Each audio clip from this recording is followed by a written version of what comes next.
माता की, भारत माता की, भारत माता की। संजय भैया जिंदाबाद, संजय भैया जिंदाबाद, संजय भैया जिंदाबाद। मंच पे आसीन आज के कार्यक्रम के मुख्य अतिथि, हम सबके मार्गदर्शक, दिल्ली विधानसभा के मुख्य सचेतक, तिवाड़पुर विधानसभा के लोकप्रिय विधायक, हम सबके गार्जियन माननीय दिलीप पांडे जी का, उत्तर प्रदेश के अध्यक्ष हम सबके बड़े भाई सबाजीत सिंह जी का, प्रांत अध्यक्ष पवन तिवारी जी, जिला अध्यक्ष सर्वेश यादव जी समेत मंच पे आसीन प्रकोष्ठों के सम्मानित प्रदेश अध्यक्ष, साथ ही उत्तर प्रदेश काशी प्रांत के सभी सम्मानित जिला अध्यक्ष, जिला प्रभारी का मैं स्वागत और अभिनंदन करता हूं। साथियों, आज इस रैली के अगर असली कोई अतिथि है, प्रणेता है, नेता है तो आप सब हैं। आप सब इस लोकतंत्र के असली प्रहरी हैं, जिन्होंने जिम्मेदारी ली है। जो लड़ाई सांसद संजय सिंह जी ने छोड़ करके आज वो जेल में है, उस लड़ाई को आगे ले जाने की जिम्मेदारी आप सब साथियों के हाथ में आ गई है और आप सबकी जिम्मेदारी बनती है। जो लड़ाई सांसद संजय सिंह जी सदन में मजबूती से लड़ने का काम करते थे, उस लड़ाई को आज उनकी अनुपस्थिति में सड़कों पे लड़ाई लड़े, जरूरत पड़े तो विधानसभा संसद का घेराव करें, क्योंकि सांसद जी ने लगातार संघर्ष करते हुए गरीबों और मजलूमों की आवाज उठाने का काम किया। जब वो सदन में होते थे, वो किसानों की आवाज को बुलंद करते थे। जब वो सदन में आवाज बुलंद करते थे तो मणिपुर में किस तरीके से देश की बेटियों का अपमान हो रहा है, उनको निवस करके घुमाया जा रहा है, इस बात को उन्होंने मजबूती से उठाने का काम किया। इसकी सजा भी उनको मिली और सदन से उनको बाहर कर दिया गया। इतना ही नहीं, देश में जिस तरीके से एक सरकार अपने मित्र के लिए काम कर रही है, देश के प्रधानमंत्री जी अपने मित्र अडानी के लिए काम कर रहे हैं, इस बात को उन्होंने मजबूती से उठाने का काम किया तो उन पे कार्रवाई हुई। किसानों पे उन्होंने आवाज उठाई, किसानों पे उन्होंने मजबूती से आवाज उठाई तो उन पे कार्रवाई हो गई। ऐसा शायद ही कोई मुद्दा है जो जनता से जुड़ा हो और उन पर उन्होंने सवाल नहीं पूछा हो, सदन में आवाज ना बुलंद की हो। इस बात से घबरा करके देश के सबसे बड़ा तानाशाह नरेंद्र मोदी जी ने अपने ईडी और सीबीआई के माध्यम से देश के सबसे मुखर आवाज विपक्ष की सांसद संजय सिंह जी को जेल में डालने का काम किया है। इस बात को आपको घरों में पहुंचाना होगा, तभी इस रैली की सफलता होगी।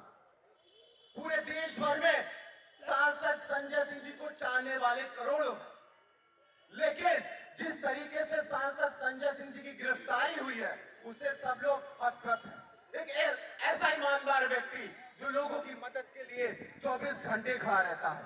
कोरोना में जब एक परिवार का सदस्य दूसरे सदस्य को छूने से डरता था, उस दौर में लोगों की जान की खातिर अपनी जान को खतरे में डालकर लोगों की जान बचाने का काम किसी ने किया, उस व्यक्ति का नाम सांसद संजय सिंह है। उस वक्त को भी पूरा देश देख रहा है जब अपने हवाई जहाज के टिकटों का इस्तेमाल करके यूपी बिहार के लोगों को दिल्ली से उनके घरों में भेजने का काम किया, उस व्यक्ति का नाम सांसद संजय सिंह है। शायद ही कोई व्यक्ति है जब उनके घर जाता था तो खाली हाथ वापस आता था। जो सक्षम मदद हो पाती थी वो करते थे। लेकिन देश का दुर्भाग्य है, देश की सबसे मुखर आवाज विपक्ष की, उस व्यक्ति को ईडी और सीबीआई के माध्यम से देश के तानाशाही प्रधानमंत्री ने जेल में डालने का काम किया है। लेकिन हमको घबराना नहीं है। जेल में रहकर भी उन्होंने देश के नाम संदेश भेजा है। उन्होंने संदेश भेजा है जो मेरी लड़ाई अधूरी रह गई है, वो मेरे कार्यकर्ताओं के, मेरी पार्टी के साथियों की जिम्मेदारी है, उसको आगे ले जाएं। तभी सांसद संजय सिंह जी के संघर्षों को हम चल पाएंगे और उन्हें सपनों को साकार कर पाएंगे। देश में शायद ही कोई ऐसी आवाज है जो देश के प्रधानमंत्री के खिलाफ बोलते हो डालने का काम नहीं करते। आपने देखा किस तरीके से दिल्ली विश्वविद्यालय में एक अध्यापक, एक प्रोफेसर लक्ष्मण यादव संविधान की बात करते थे, पिछड़ों की बात करते थे, दलितों की बात करते थे।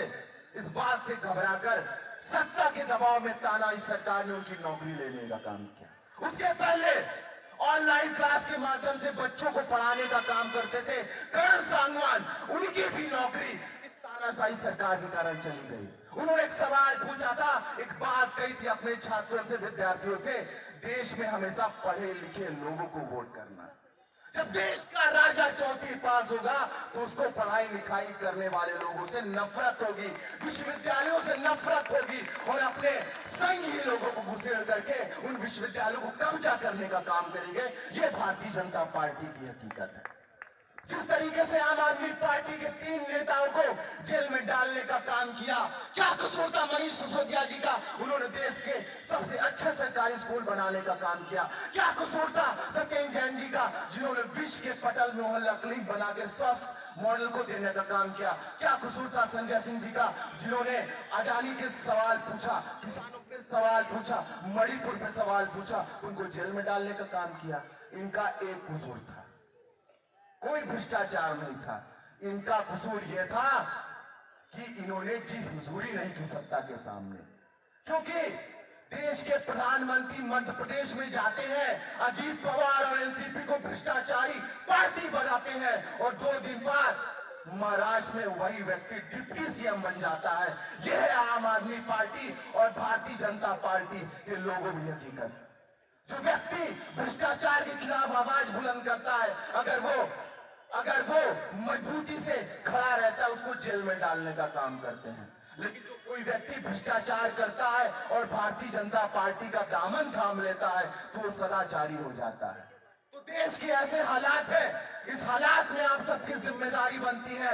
आप लोकतंत्र के प्रहरी हैं। अगर इस रैली को सफल बनाना है तो आपको सांसद संजय सिंह जी की आवाज को घर घर ले जाना पड़ेगा।